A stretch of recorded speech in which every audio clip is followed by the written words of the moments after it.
Welcome to the SportsBros podcast with your host, the head of creative, Eddie Cool. Also, the almighty B-Live and the money man, Scottie D. And now, without any further ado, here they are, the SportsBros.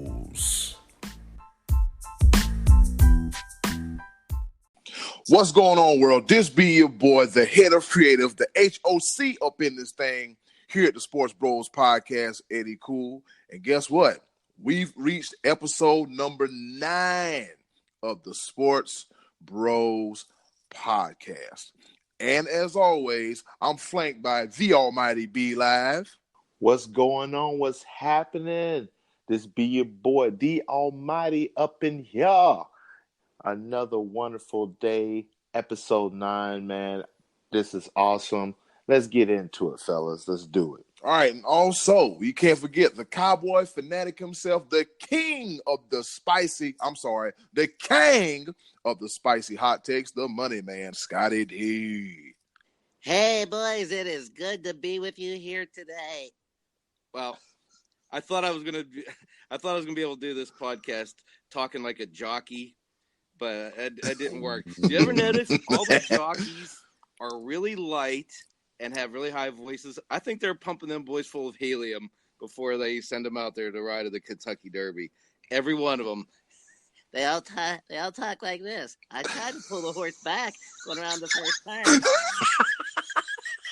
I thought I had a lot of horse left in me, and he just caught me at the finish line. They all talk like Okay, Where'd they find these little dudes? See, this is what I'm talking about. Hold on, see, Scotty, we have a conference call before we go on live for you to prepare us for the silliness that you be bringing to the table.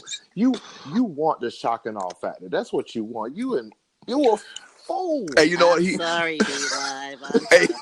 Hey, you know what, man? I tell you what, Scottie D subscribes to the book of Vince Russo. Crash Radio, Crash TV, don't apologize. Anyways, I just butchered that all up. Ladies and gentlemen, and our 1% audience in Stockholm, Sweden, welcome to another edition of the SportsBros podcast. God bless. Hopefully this doesn't turn into a giggle fest, but if it does, you know what? That's good, because guess what? We're amateurs. Ain't nothing professional about this. We've done very little research, but guess what? We still make it do what it do, baby. All right, we could have you guys here all day, but guess what? I'm pretty sure you guys got something to do, enjoying this nice weather and everything. And if it's time for you to cut your grass, go on and cut your grass, because your neighbors will give you the mean mug.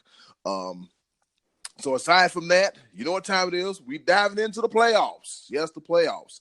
All right, we're diving into the NBA playoffs, the Eastern Conference playoffs, where we have 2 series going on because there's only 4 teams left. The Blues, that's hockey. The the Toronto Raptors and the Philadelphia 76ers tied at 2-2 apiece. And at the time of recording, because, spoiler alert, we record this on Monday to air on Tuesday. At this present time, the Bucks and the Celtics, the Bucks are up 2-1 in the series. All right, so let's talk about some Eastern Conference playoffs. B-Live, leading off. I'm going to go ahead and start off because I know Scottie D is going to say the same thing he always says every week.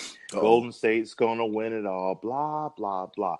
I love the playoffs right now because I'm telling you right now, there is enough intrigue. There is enough panache, per se. There's going to be a spoiler. I'm telling you right now, it is not going to be what you think it's going to be. Speaking of that, Toronto. Which Toronto are we going to get? Because I'm telling you, like, if you look on paper, Toronto should be the best team out there. Mm-hmm. If you look on paper, but you never know what you're going to get. So the fact that it is a 2-2 series between them, it doesn't surprise me. I think Toronto has the better team than the 76ers. 76ers, they have individual talent like Joel Embiid. I think did he get injured? I'm not sure. Or Sick. It was sick. See, it was sick. Oh, okay. There you go with me not doing as much research. I'll tell you right now, my at the job at Max Speed Shop, 482 North McFisher. Here's a plug. Sponsorship. Man, we've been hyped up on hockey, so I've been getting bits and pieces of it. But like I was saying, I still think that Toronto finds a way to pull it. I think this one's going to go all the way to 7. I really do. It's been back and forth. So I see that happen. I have to eat some humble pie when it comes, because I did write the Bucks off. I did write Milwaukee off, but now they're showing who they've been during the regular season. So it could go either way in the Milwaukee-Boston series.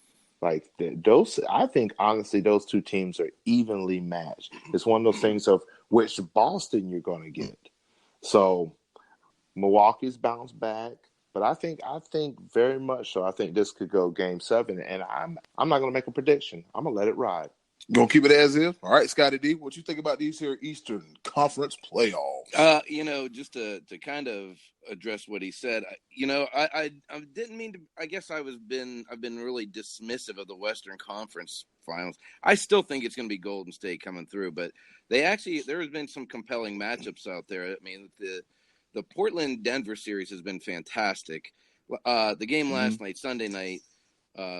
Not even mention the 4 overtime game. Not even talking about that. But the game Sunday night was it was just really good basketball. A lot of back and forth. Neither team blinked. They both were, just slugging it out. One team would make a run, the other team would make a run. So that's been really good basketball. I think a lot of people are probably like me, where they do the majority of their NBA watching this time of year.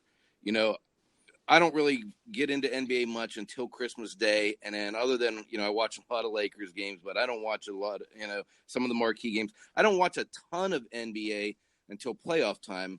So we're seeing guys that, I ordinarily haven't seen play that are making names for themselves, like Jamal Murray and the other Curry brother. I mean, there's a lot of good basketball being played in that series. As far as Boston, Milwaukee, I kind of, I put it out there that I thought the Celtics were getting it back into gear and were ready. They were starting to peak because they just busted up Indiana, so well. And as of last week, or when we were recording, Milwaukee had just lost Game 1 at home, and I said I thought they looked tight. Well, they don't look that way anymore. They've come back and handled their business in Game 2, took Game 3 on the road. So they've gotten home court advantage back at the very least. So if they lose tonight, by the time you're listening, it could be even. If it's 3-1, it's over. Milwaukee's not going to let them back in. If they wrap. Then they would have 2 home games to defend beyond that. If it would go 7, but the biggest impression I've got, or the one who's impressed me the most in that Milwaukee series, has been Brook Lopez. This dude is now a 3-point threat, whereas before I looked at him as a guy who was just good for 6 fouls. Just another big body you put out there. Seriously, I was never impressed by the Lopez brothers. But Brook Lopez has kind of reinvented his game and made himself a more valuable asset to that Milwaukee team. And they look really good, man. I mean, the Greek Freak, we all knew he was special. And he has asserted himself to the point that Kyrie's crying about it, saying, he's slowing the game down. He's slowing the game down. Dude, defend him, or maybe you should go to the rack instead of turning every NBA game into a 3-point shooting contest every time. I love what the Greek Freak is doing. He's saying, stop me, and if you can't, I'm going and shooting the easiest shot in basketball, the free throw. Yep, just like they say, man, if you got a problem with it, see if you can stop it. On to the West. Let's see, we got Houston and Golden State. Of course, Golden State up 2-1. And the most intriguing series of all the playoffs, in my opinion, the most entertaining series in the playoffs, the Portland Trail Blazers and the Denver Nuggets are tied at 2-2 apiece. I'm going to go ahead and say it. I am a fan of Jamal Murray because I watched him during the 4 overtime marathon. He just showed up and showed out. And then last night, he showed up and showed out once again. So Jamal Murray, I really like the guy. I'm like, I don't have too many favorite basketball players because, ever since the Hornets left, it left a sour taste in my mouth. But as I grew older, I understood that it is a business. I kind of became a LeBron fan, but I kind of like guys like Kawhi Leonard and I almost call him Dame Dash, Damian Lillard and Jamal Murray, because these guys, they get out there and they just play ball, handle their all business. Right? Not prima donnas, handle business, not hot shot and hot dog, and they go out there and play ball. That's what they do. Not patting stats like Russell Westbrook and some of these other guys. They love basketball. If you were to give me a franchise and I had a pick of who I want to start a team with, it'd be Jamal Murray, Kawhi Leonard, and Damian Lillard. All right, so let's see. The Western Conference playoffs, we already know what's going on. We're not really worried about the Rockets and the Portland and the Denver series. It'll be a slugfest. No. Let me interrupt. I'm gonna say right now. Uh-oh. I'm saying this. We keep just crowning Golden State, but all 3 games in that series have been single digits, even to the point that this last one that went into overtime. So I'm like, it could have been easily, like, we talked about the whole foul situation, but again, fact of the matter, that game was still very close. So, so I'm telling you right now, it could easily be 2-2 in that series. It could easily be 2-2. Rockets win the next one at home, and then it's just going to be home, maybe, possibly. Yeah, it could go. I think the home team's going to win every game in this series. I think this is going 7, but I think Golden State's winning. So, it's gonna go 7, man. Golden State gonna push. They're not gonna blow them out. I mean, like you said, it's been close. It hasn't been like a killer blowout. You know what I mean? It hasn't been like. Oh, go ahead. Sorry, but yeah, no. I'm just like I said. I'm telling you right now. I think Houston is playing with a chip on their shoulder, not only from the first 2 games this year, but what happened last year. Houston was the better team last year, and Chris Paul got hurt. Oh, come on. Mm-hmm. So here we go. I'm telling you right now. Come on. I'm being unbiased as much as everybody. It's as much as KD is doing KD things, and he's freaking lighting it up. He's playing on another level. He's the best player on the planet right now. As much as I hate to say that, I totally agree with that, and he's making a name for himself even amongst everything that's Golden State is. He is definitely. He's like, it's one of those things where he was the guy that came to a 73-9 team and and I won 2 MVPs and did, but now like he's taking his game yet to another level, and it's like, who is stopping this dude? But hey, with his 40-something points a game and everything, it's still single digits. It's still single digit victories.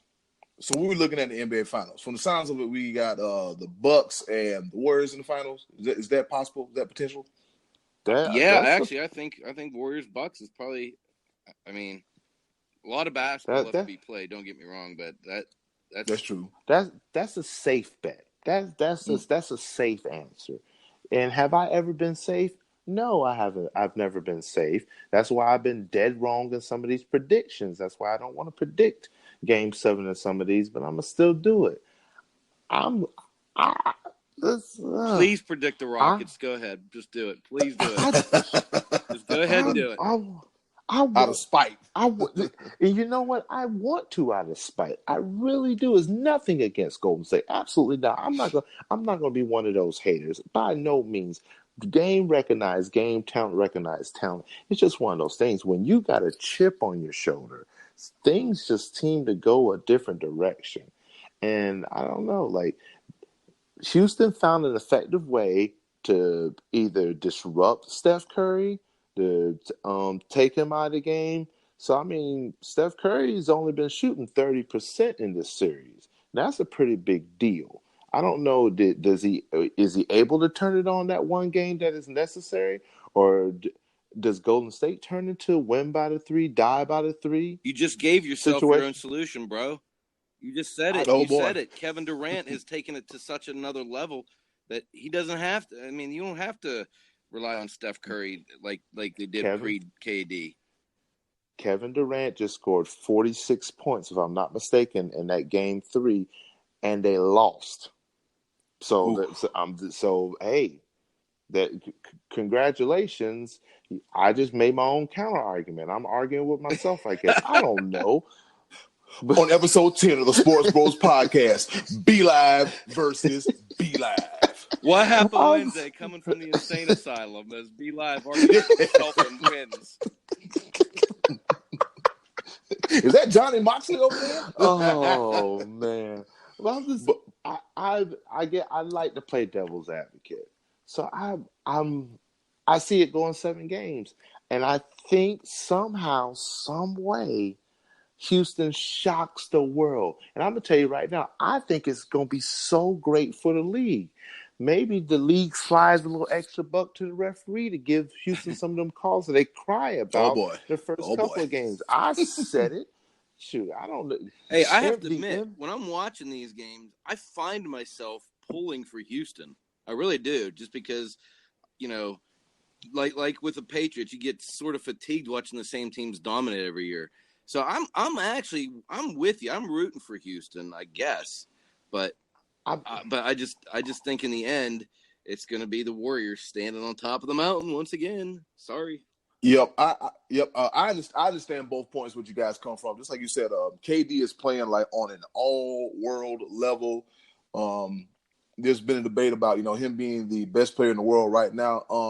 There ain't no denying the cool that he is, and it's just and like you said, the series might turn out to be a live by the 3, die by the 3 kind of series. It's just and it is potentially to see that this whole series going to 7 games. It will not be no surprise. It'll be a slugfest, and then the Western Conference Finals will be a slugfest within itself. And so it's the classic case of Western Conference basketball doing what Western Conference basketball does. So we're gonna wrap up that segment about the NBA.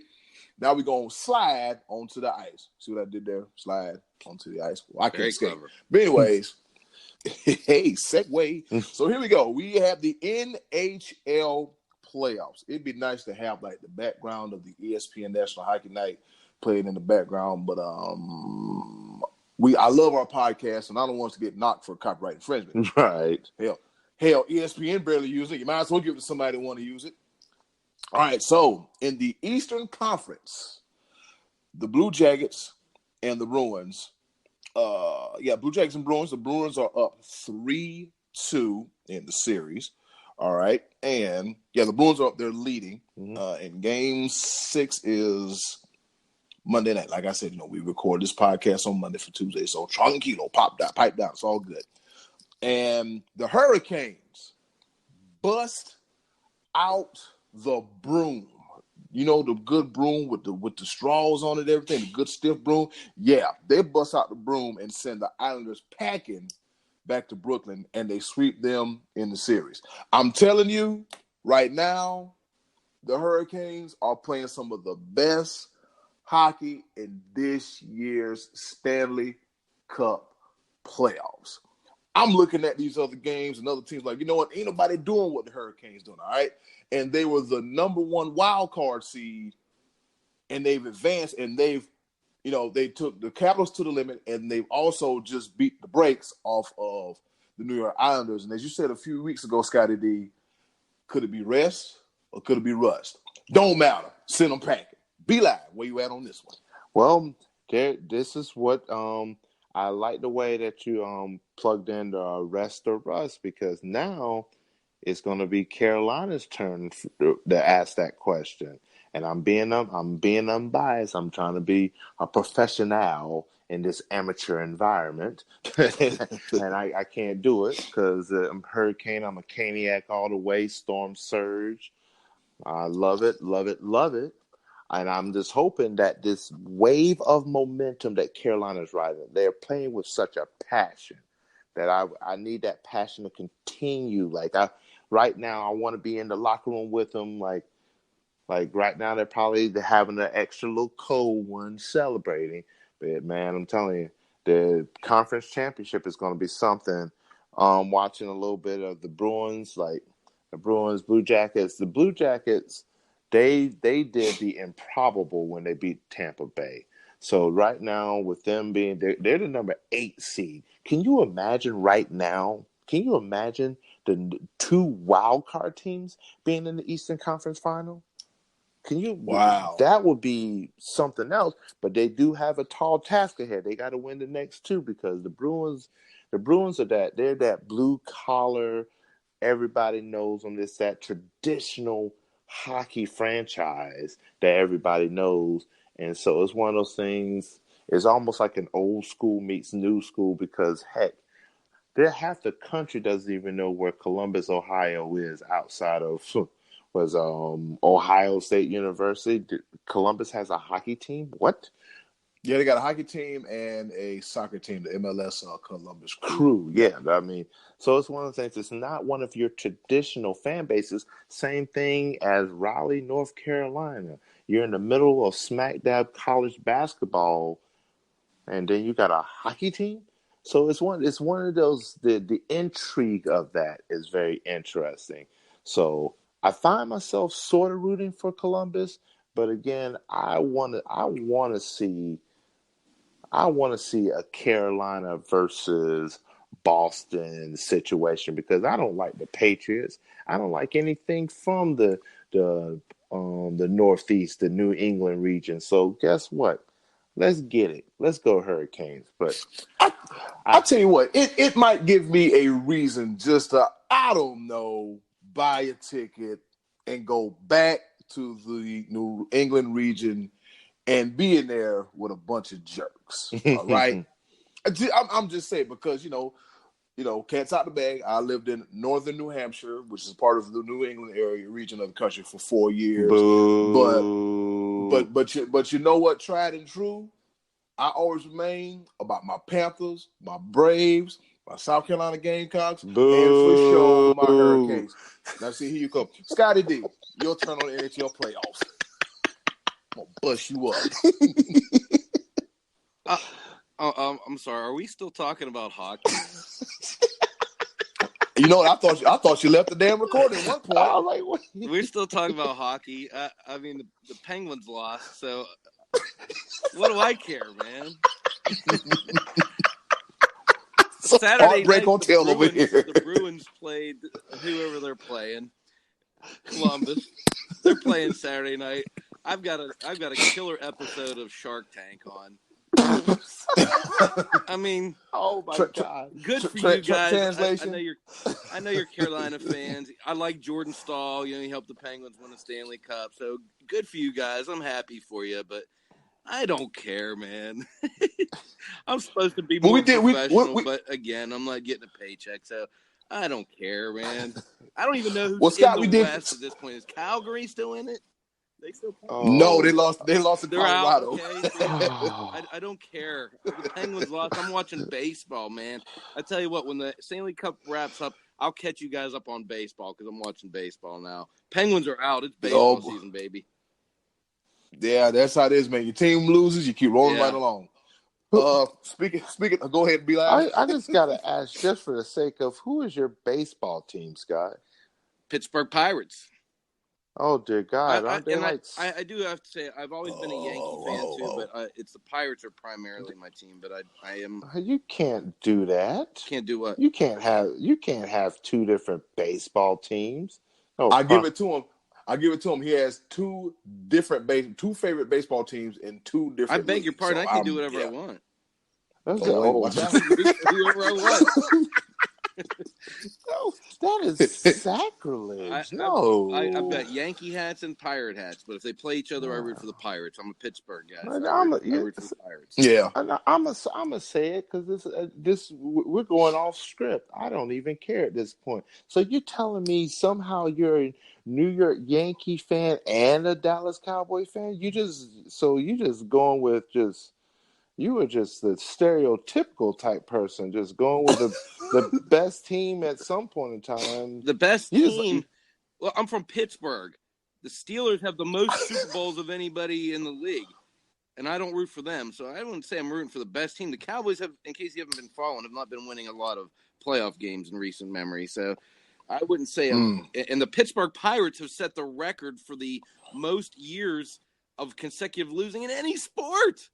They lost. They were losers for 20 straight years, and I'm wearing Pirates gear. So, You can save that front runner stuff there, Mr. Clemson. Well, hey, don't you do that. Don't you do that, because I remember very much so, and I got the picture to prove it, when Clemson was losing 5 in a row to them coots, as I like Watch to your call mouth. Your mouth. Watch it. Your mouth. Watch it. Yes, I was a part of that picture. Yeah. That picture was real funny. And be out just sat there on the couch and say, hey, man, it is what it is. And I remember that vividly, because how the tables have turned. But we digress. Eddie Cool, get us back online. What are you doing? Hey, man, just having fun, man. People come to hear us just talk trash and just banter and ballyhoo and everything else. So, as I said about these here Western Conference NHL playoffs, Blue Stars tied 3-3, and we got something about the Dallas Stars logo in later on in the show. And the Colorado Avalanche, formerly known as the Quebec Nordiques, they are trailing 3-2 against the ageless Joe Thornton and the San Jose Sharks. All right, that's the playoff wrap up for the NHL and NBA. Now let's talk about it. The moment we've all been, well, not been all waiting for, but anyways, during this past weekend, there was a controversy at the Kentucky Derby. That's right. Muddy tracks, big hats, and overly priced mint juleps. Scottie D, this weekend, it was the key point in your Scott's Thoughts videos, which is very entertaining. Please check out Scott's Thoughts. It's all Scott, the money man, and it's all original, and it's entertaining. So can you give us a brief summary of what in the hell happened at the Kentucky Derby? Well, I'm a Kentucky Derby Preakness Belmont horse racing watcher, and that's the extent of my expertise. Unlike most of America, they tune in to watch that. What an event! What a spectacle it is! But so when I was watching that, and I'm watching Maximum Security take the lead, and he goes and he swerves out of that lane. When I watched it live, I actually thought that he was doing the right thing by letting the horse behind him on the rail have a clear path. So. Again, I don't have expertise in that area. It looked to me from what the stewards were looking at, that the horse swerved a couple lanes out. It could have caused a massive horse pileup, and it would have been a major disaster. So the horses cannot do that. You have to stay in your lane. It looks to me like the right call was made. And listen to the different announcers and analysts that were talking about it. It looked like that's something that happens pretty regularly on a smaller scale, but there was some concern that because it was the Derby, that the right call was not going to be made. But the best horse was Maximum Security, obviously, because he went wire to wire. But it looks like, based on that technicality, the right call was made. I don't even know the name of the horse that won it at this point, to be honest with you, because all the attention was on what Maximum Security did. And, it's just too bad. It's one of those things that will all go down in history as one of the most memorable Kentucky Derbies. But I don't like the fact that the jockey that won was standing on the sideline waiting for a decision for somebody to tell me. He didn't win it by crossing the line ahead of the rest of the field. But I guess that's common in horse racing. The winner of the Kentucky Derby was Country House. Country House, okay. Yes, Country House. Code of Honor came in second. Tacticus came in third. Improbable came in fourth. And what a dope name for a horse. I like this one. Game Winner came in fifth. Just imagine if Game Winner would have won like the Kentucky Derby. Like some of these horses' names are just like yeah, wow, that's always the fun part, seeing the different horse names that they have coming in. Because again, I'm probably like the majority of people that watch those races. I don't watch a lot of horse racing. I just watch the Triple Crown races, and I always find it very entertaining. But yeah, I hated to see it end the way it did on Saturday. Let's see another horse name. What we got? Plus Q Parfait and Win. And that one didn't win. It did not. Sure didn't. So hold his L. Hold his L. And the biggest intrigue that I got from the Kentucky Derby is the amount of money that exchanged hands because of that decision. I want to know who picked Country House at 65-1 odds. There's somebody there with a big hat sipping on his mint julep, just did an outrageous bet and just walked away rich. Yeah. At this point, the mint julep is spilt. Spilt liquor. And then, like, it's one of those things. The victory itself, the horse won $1.8 million. Wow. So that's that. Just the DQ itself, that amount of money is life changing. Because I mean, and the amount of steps they go through to get to this point at the Kentucky Derby, because there's all kinds of steps with the smaller races and stuff like that to get to the Kentucky Derby. Another controversial thing that they were talking about was the fact that, unlike, we spoke about this briefly in our conference call beforehand, but unlike the other races, the Preakness and the Belmont, the Kentucky Derby carries up to 20 horses. So you got a much bigger field, which means you've got more horses in a congested area, which would lead to something like this. But then again, once again, this is the only time that the winning horse has been DQ'd for that. I think before there's been instances where a horse has been DQ'd for obstructing a path, but this is the first time in Kentucky Derby history that the winner was disqualified. So yeah, they got disqualified before for hitting with a steel chair. I think that had a foreign object. Wow, what? How do you come up with these things? But hey, can't you just picture somebody that made a bet sitting in a crowded bar, half drunk? Guy makes a bet on Country House. Obviously, he doesn't win. He takes a ticket and just tosses it over his shoulder. And 15 minutes later, he's on the floor crawling around looking for that ticket, and it's getting kicked around because he might have a $1 million ticket laying on the floor there. That was the controversy. I mean, he's scrambling on the floor like eggs in a frying pan. Yeah. Oh, my God. Oh, that absolutely happened. Craziness at the Derby. Yep, very much so. All right, man. Yeah, great talk about horse racing, fellas. Yes, great talk about horse racing. It was a pretty notable topic. There was controversy, there was sports, and also that played into the drama, the interest, the suspense at the Kentucky Derby. Shout out to 65-1 winner, Country House. Horses in the back. I had to. I couldn't complete the segment unless I saw that. God. Yes, you did not have to. Yes, I did. This is my show. I didn't tell me what. I'm sorry, my bad. I just became a raging egomaniac. But good song. I don't care what they say. Old Town Road is a country rap tune. Debate ended.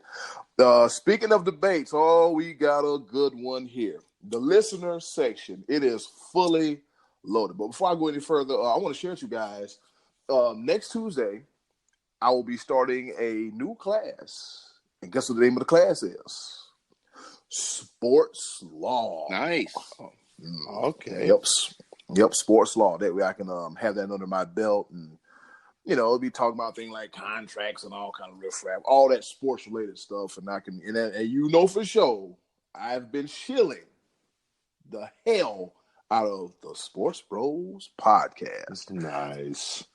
All right, so the listener section, it is fully loaded. And Scottie D, what was the question that we posed to our listeners? We asked, who in sports do you think has the ugliest outfits or uniforms, rather? The ugliest. Who's the ugliest team out there? Actually, it could be anybody. It could be an individual sport too. Who do you think had the ugliest uniforms in sports? And it looks like we had a lot of response on this one. Yeah, who knows? I think out of the ones that we had, this is the biggest response, and I'm not gonna lie to you. If you're listening out there, it is going down in the SportsBros DMs. Join the party, because that's where we got a good majority of these answers from, and then we also got another wave of answers from the post posing the question with the assistance of those ugly Pittsburgh Steelers, Bumblebee, ex-convict, fresh out of jail in 1875 jerseys. on that post too. So thank you, listeners, for coming through, showing up, and showing out. All right, let's get into it. Listener section. Anthony Wilson says it was tough, but I would say Marshall University. I just like the color green. That's just hating on Marshall right there, man. That's they are pretty green though. Yeah, they're a real green. I'm like, okay. I'm like, Marshall green, Texas mean green, North Texas mean green. I don't know. I don't know. All right, and so a coworker of mine by the name of Holly Camp, I showed her the Dallas Stars logo, and I quote, she said, the Dallas Stars logo looks like a stereotypical hockey logo. I laughed, okay? I laughed because it is a rather odd-looking logo. You have the star, and then you have the letter D in the middle, and I understand what they were trying to go with it as far as like Dallas, state of Texas, Stars, boom. Like, just try to make a combo logo. But that's one of my least favorite logos as well, too. So I'm just like, don't like it. But I understand, you got to rebrand your jerseys every once in a while. So this one of the change was kind of like, I don't know. Looks like something WWE Creative put together. All right. Also, these next ones. Well, this next one, I don't know for certain because I kind of like the jersey. It's simple and subtle. And the only reason I wouldn't wear it because it ain't my team. The Green Bay Packers jerseys, the Acme Packers jersey. Corey Turner said they were flat out terrible. Brian Gardner also said you wouldn't catch him dead in an Acme Packers jersey. The whole entire uniform is ugly. So do you guys know what the Acme Packers Green Bay jersey looks like? Oh yeah. So it's like off color, like a weird shade of blue or something with a yellow dot in the middle. Yeah, I think it looks good. Maybe that's just me and I'm crazy as hell, which I'll admit. But for a throwback, old school, like traditional jersey, confession, I kind of like it. My big thing about that is just I'm very big into color schemes, and so I'm gonna insert my entry for the ugliest uniforms. But I'm a big thing in color scheme, and when you just go off kilter with some of the color schemes, that's why the Green Bay Packer uniform just does not appeal to me that much. It's just like, when you think Green Bay, you think of that bright yellow, you think of that green, you think of the cheese heads. That's what you think about. Like this blue with the yellow dot in the middle. Like, I don't know. That's just me. And the doodle brown helmets and the pants, like this is so 1945. So yeah, it's one of those things. My entry I have a couple of entries. My entry is all 32 NFL teams and the color rush freaking thing that they tried to do a couple years ago. I was like, what in the hell they got going on with just colors clashing with colors and just on top of more color? And what in the? I said, I remember looking at the TV, and I think two teams were. I can't even remember what two teams were playing, but the teams were so bright. And I think the color schemes were almost identical that you almost couldn't even recognize who was on whose team, because it was just clashing. It was all over the place. And speaking of clashing in color schemes, I'm sorry, Boise State. I can't do it. I can't do it. I can't do it with all the blue on a blue field. You're blending into the. I can't see you. It's just you're doing too much. Just doing too much. I can't do it. And then wonder why the Ducks are flying into the damn stadium. The turf is blue, all right? I think, if I'm not mistaken, I want to say is Eastern Washington. They have all red. What? What?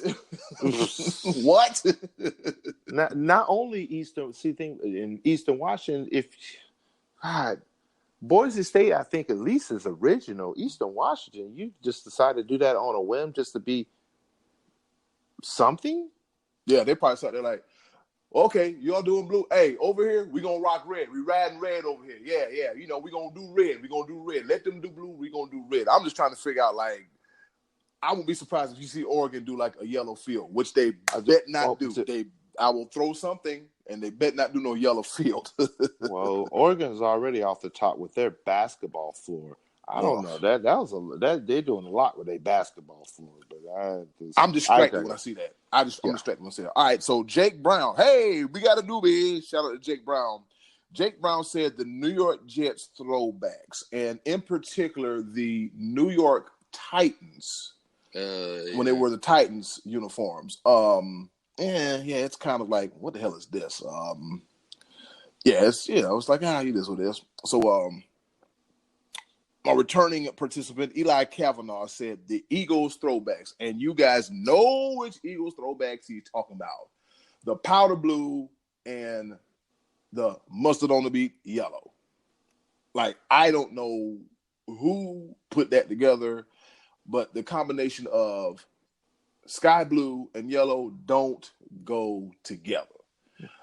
Not at all. Like, and the helmet it's just a bad look. It looks like instant throw up on a Sunday morning. I wish the NFL could hear this, because I think the throwback uniforms have been done to death, and apparently I'm not the only one, because a lot of these answers are coming from our listeners are based on throwback NFL ugly uniforms. It's time to stop with that already. Jeez. Yep, and I got another one for you in the world of basketball. The Indiana Pacers Hickory throwbacks. It is the red jersey with the yellow writing and the yellow shorts with the red trim. And it's like, no. See, I every now and again, because I get it, the intrigue behind it. I get it. They try to do something different every now and again, but some of it again just doing a little too much. It's one of those things where even this is a good segment, but I feel like we're talking too much about the fashion of the sport. I'm like, wait a minute, give me the hard hitting, but like I said, it takes away from it.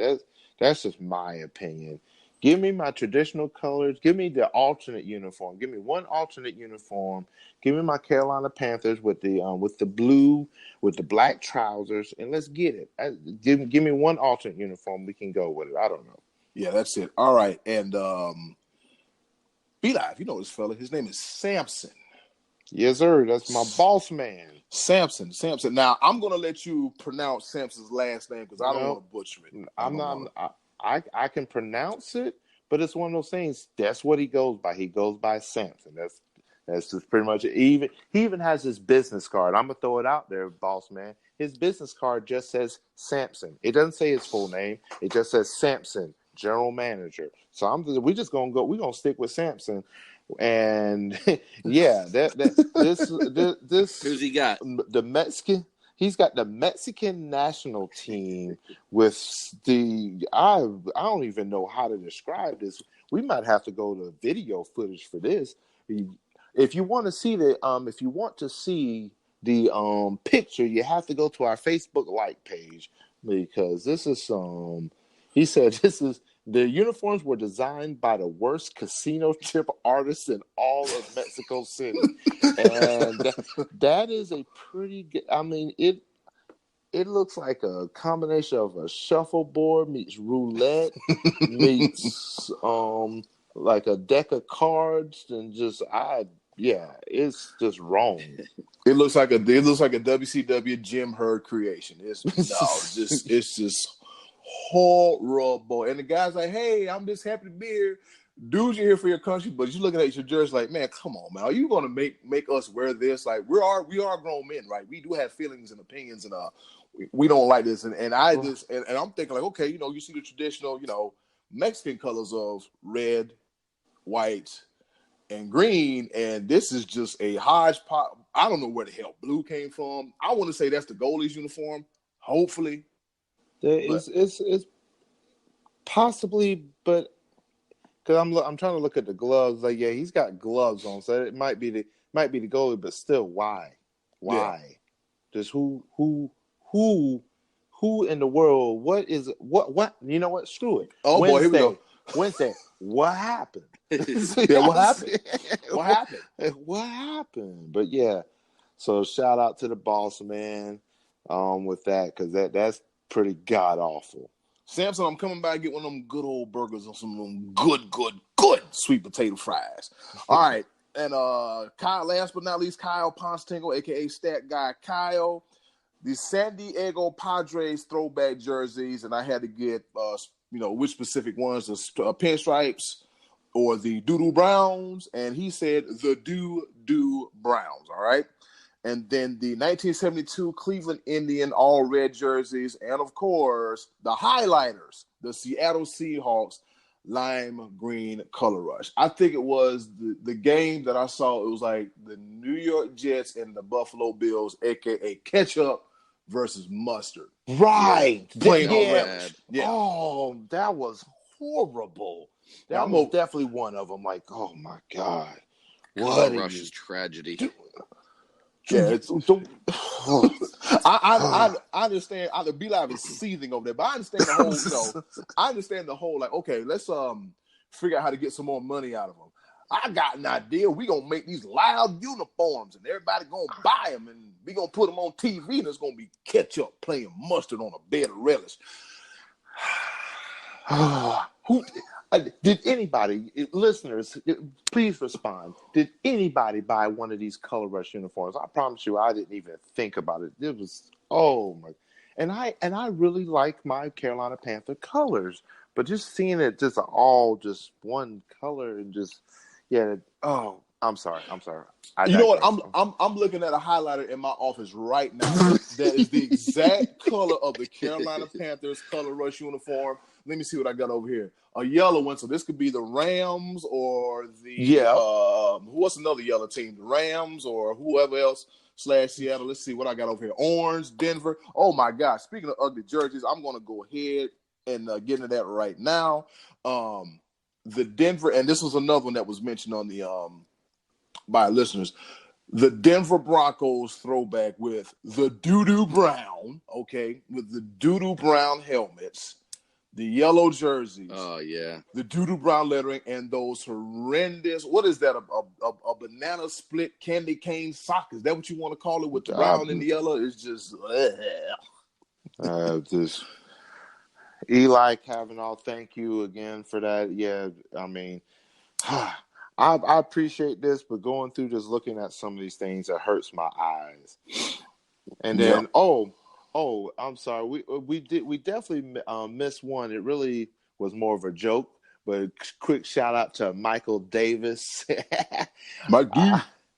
He said anything Dallas is wearing, and I forgot that one. I forgot that one. I'm talking about the Cowboys. Those are the most beautiful uniforms in all of sports. Beautiful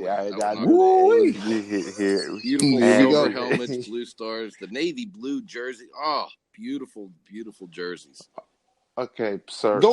Hey, Scott, go take a cold shower. Okay? Right. Take yourself a cold shower. Right? I feel that all the way over here. Right. You nasty mother. Oh, that's enough. That's enough. All right, guys. So I'll give you a quick rundown of my horrible, atrocious, and downright non-aesthetically pleasing, fugly jerseys. All right. Not number one. It's no particular order. All right, of course, the Pittsburgh Steelers, a.k.a. the Akon, I'm locked up and they won't let me out jerseys. Looks like something that you would have seen in the movie Life. Not a big fan of the Bumblebee jerseys. But I understand, technological advances and creativity evolve over time, and that's when it was at a standstill. Okay. Another jersey that I'm not a real big fan of, Tampa Bay's current jersey. Reason being, I don't like the color scheme and I don't like the numbers on the jerseys. Why does it feel like I'm looking at an LED screen whenever I look at Jameis Winston's jersey, Gerald McCoy's jersey, or Mike Evans' jersey? I don't know. I don't like it. It's just, and then the color rush jersey, color rush combo, ketchup. That's what that is. Straight ketchup. Thirdly, I'm going to go to the college ranks. And when I saw this, my face automatically scrounged up and I didn't control it, okay? It just happened. Eastern Michigan, right? The numbers they resemble the back of a of a toolbox that you found in a pickup truck. You know, the chrome one with the little studs and stuff on it. I'm looking at it right now. Yeah, I'm like, you know what? Out of all things, you had to slap that ugly design on a football jersey. But then again, I understand the lineage with Michigan, Eastern Michigan, cars.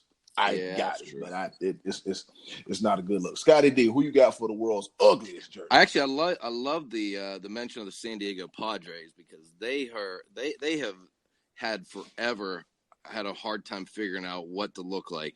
They had tan for a while. I mean, tan. It looked like their home whites just hadn't been washed, and they wore them again the next day. They had just throw them on the dirt. Just throw them on the dirt. They had those dark brown ones. They had, at one point, they were wearing camouflage. I mean, they just have had the most difficult time. The Chicago White Sox in the 70s put out a uniform where they were wearing shorts, and I actually posted this picture to our page where they had white shirts with blue collars underneath and shorts, and then like the high 70s knee socks. They looked like a softball team.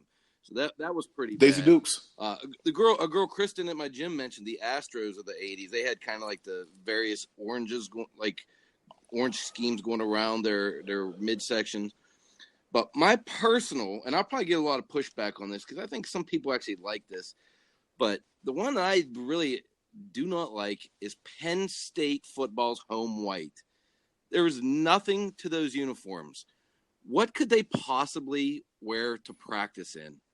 There was nothing to them, just plain white and a little bit of maybe a blue stripe somewhere in there. And I'm not a fan of Penn State football anyway. So to me, do something. It's plain white helmet, plain white jersey, and that's it. Nothing else. Wow. B-Lab, what you got for horrendously looking jerseys? Well, I said I mentioned color rush. One thing also, honorable mention. How do y'all feel about the Miami Heat and the Miami Dolphins with their Miami Vice color scheme with the bright pink and teal? I'm a little bit negative on that. Here I go again. I kind of like it because I understand why it is what it is. See, part of a conflict is understanding the why. Hey, see what the college kid is learning is understanding the why and why this conflict is coming about. I understand the conflict is just like the colors. There's a whole lot going on, but it's a tribute to the Miami lifestyle and Miami Vice, and it's an homage to it. The basketball is one thing. I'm just real interested to see how this is going to look on a football uniform. Right, and that's something I was alluding to. When Miami Heat did it with the black uniforms with the pink and the teal on it, I thought those were dope. Yeah. When it went with when it went with the white, and it just seemed like the colors really screamed out there. And then I looked at the football uniforms, because the football uniforms they haven't even worn yet. That is a new concept that they are debuting this year, I do believe. And I was like, whoa, wait a minute. Hold up. Let me get my shades on. I don't even own shades, but I got to go buy shades just to watch the Miami Dolphins. But then again, who actually wants to watch the Miami Dolphins? Sorry, to my boy Cliff.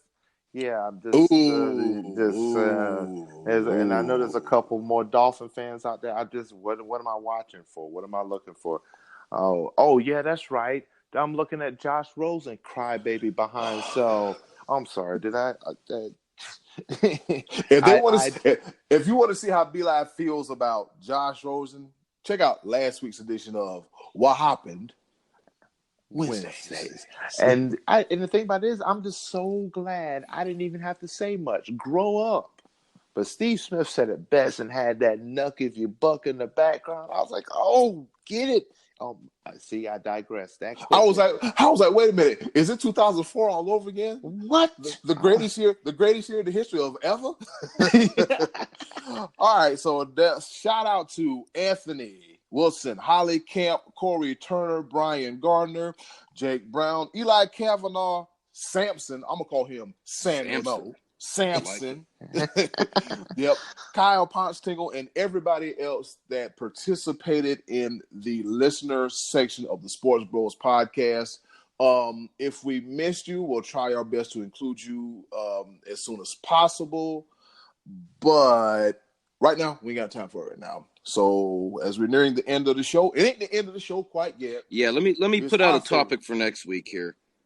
Okay, I'm sorry. Oh, here I go again. You know what I said to myself? I'm gonna run this segment smooth, and not gonna just be so anxious to go from one segment to another. It's all and good. I failed. It's all good. Again, and I want to thank all the people for the feedback too, because that's awesome that you're getting involved with us here. And I have to give a shout out to the city of Pittsburgh, which I grew up in that area, because all the uniforms of the pro sports teams are black and gold, and you don't see that very much anymore, where the whole city, everyone's wearing the same color scheme. All right, so next week, we'd like to know, tell us what's on your mind whenever you're thinking of the most overrated pro athlete. Who do you think is the most overrated? Who do you get sick of hearing how great they are, and you just think, they're not that good. They don't do it for me. So that we look forward to hearing your opinions next week, and I look forward to sharing mine on the most overrated pro athlete. Let's see. I don't know if I should make that list extensive or limited, but because there's a lot of people, I'm like, come on, are you serious? So, yep, that's the topic for next week. Who do you think is the most overrated athlete? And you can get in contact by hitting us up on our Facebook like page. We'll be posting the post with this very question on it.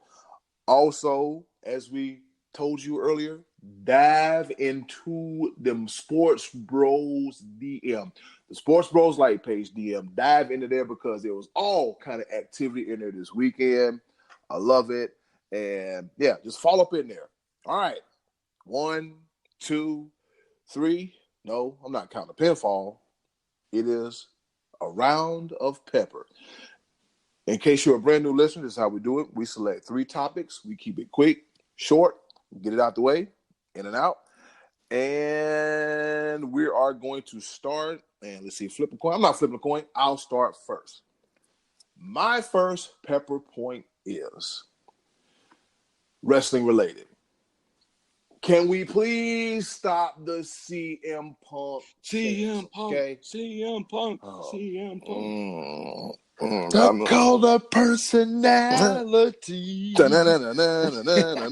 You know what? CM Punk had a great run when it happened, but if you listen to the podcast of his former best friend Colt Cabanas, which he wound up suing, that'd be like me suing you.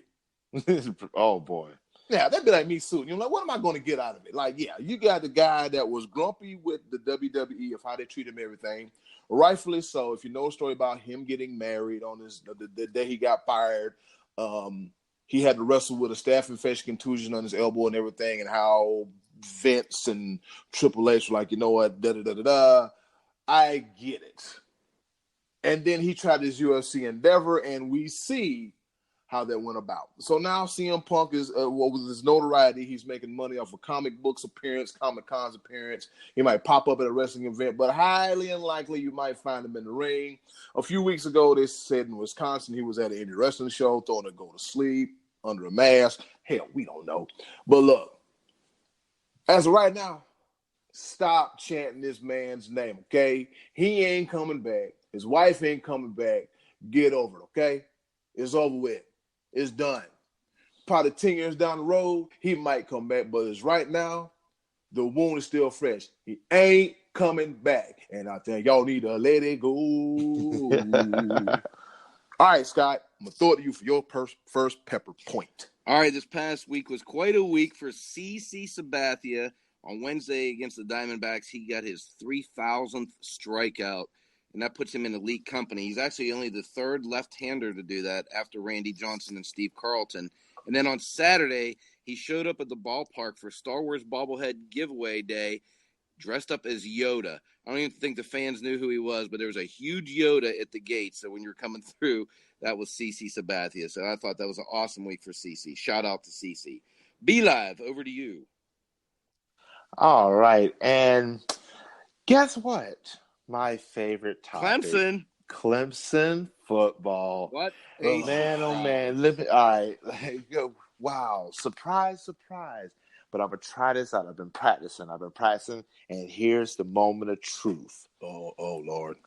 DJ Uiagalelei Yes, I think I got it. DJ Uiagalelei, the number one quarterback recruit in the nation, signed to Clemson. That makes our fourth five-star recruit for the 2020 class, leaps and bounds above the rest.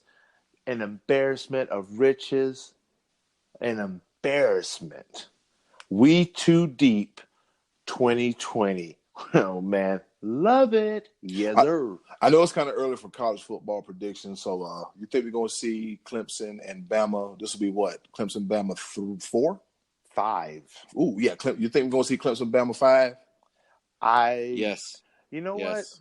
what? You know what? Yeah. I'm gonna say Yes. no. I'm gonna say no. I honestly think this is gonna be an honest and true opinion. I think Alabama somehow falters at some point in time, and I think they might both make it to the playoff, but I don't think they play each other. Yeah. I think they both make it, but somehow Alabama falters. I really don't see Clemson faltering, and No. it's one of those. But no. I'm being unbiased. I honestly believe. Here we go. Clemson, be live unbiased. At 64-56 in this podcast. Mark this down. I'm looking at Clemson's schedule. I look at Alabama's schedule. Everybody says that Clemson has a cupcake schedule.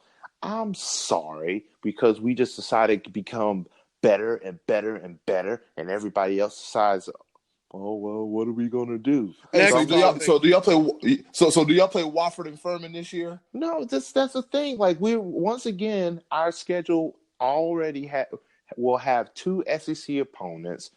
We've played 3 SEC opponents every year for the past 40, but I can go on and on. But the thing about it is that I see Clemson going undefeated again. I don't see anything stopping Clemson from winning back to back. I think we got better. We definitely got better on the offensive side of the ball, which is hard to do. And then defense, I mean, we too deep. But I digress. It's the pepper point. Hey, Eddie Cool, take this ball and go with it. Take the ball. Go ahead. Give me this. I'm about to snatch it from you. More to come on that. Yeah. All right. Pepper point number 2 goes to Mr. Game 7 himself, Justin Williams of the Carolina Hurricanes. Recently, he accomplished another career milestone, and he is one of 10 active players who have 100 career playoff points. Get your rest, Justin Williams, and get ready for the storm surge, be it the Bruins or be it the Blue Jackets. Don't care, don't matter.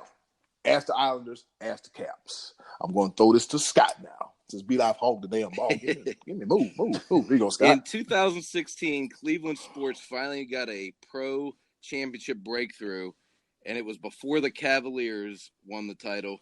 Talking about Stipe Miocic won the heavyweight championship that night, beating Fabricio Verdum.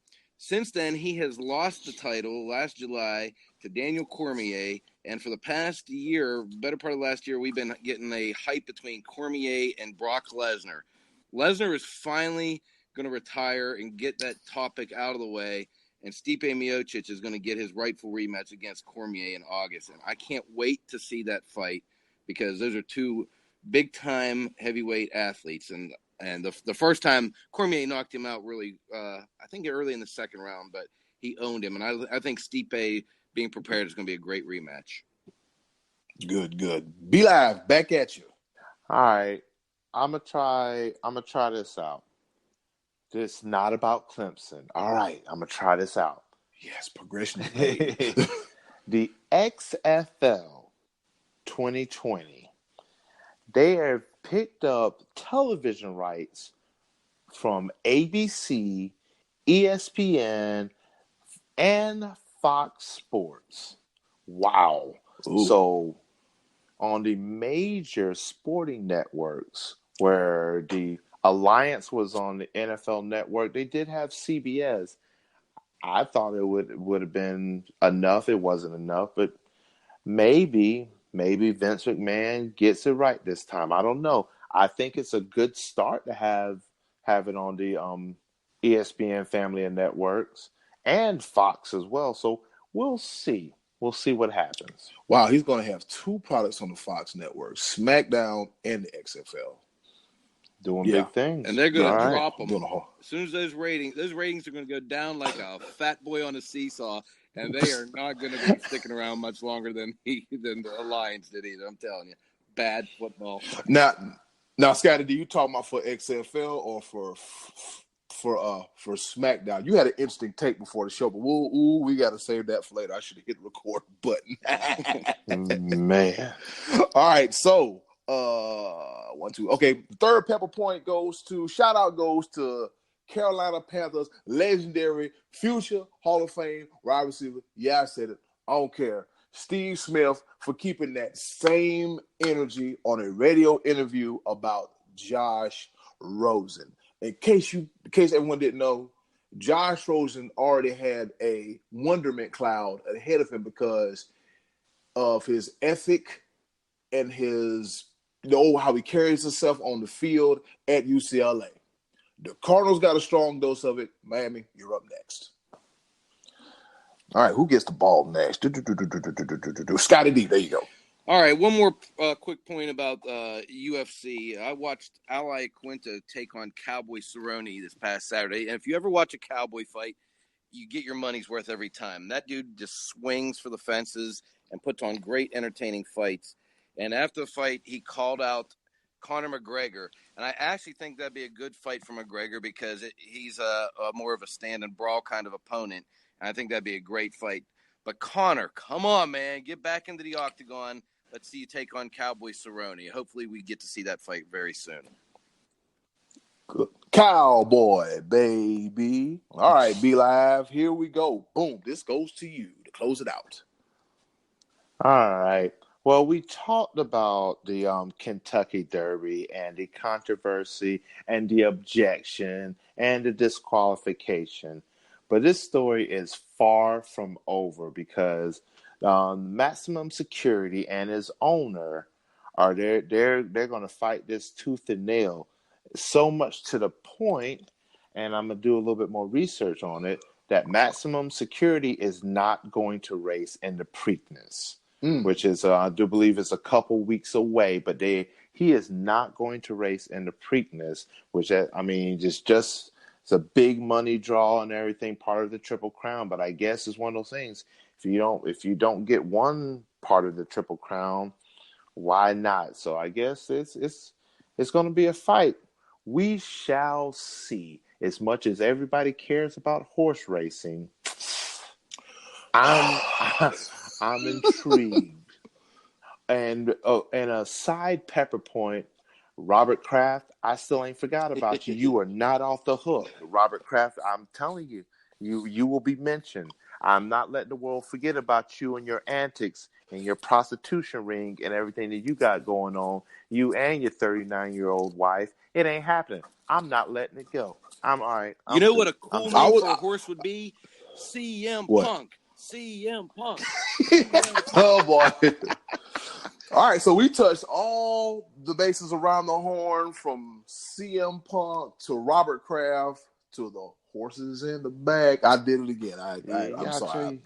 I'm sorry. Hey, I was listening to that last night when I was doing some schoolwork. I got a little playlist I like to listen to whenever I do schoolwork, whenever I'm listening to podcasts. But, well, guys, guess what?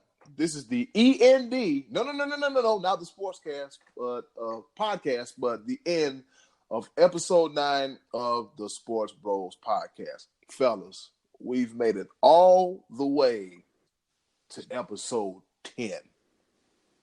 Next week. Dun, dun, dun, dun, dun, dun, dun. We do not own the rights to that song. Do not, and I say do not, sue us. We have nothing for you to have anyway. Let it go. All right, cool. Hold on. Let me look in this. There's $1, $2. I got $1.45 I can get it to you when I get paid. But anyways, so great line of pepper. Great episode, fellas. I liked it. I loved it. I enjoyed it. And I'll do it again. I want some more of it. And next week is episode 10. 1, 2, 3, 4, 5, 6, 7, 8, 9, 10. 10 of the things. All right, and just to let you guys know, there's this thing going out with this shoe about it being blue.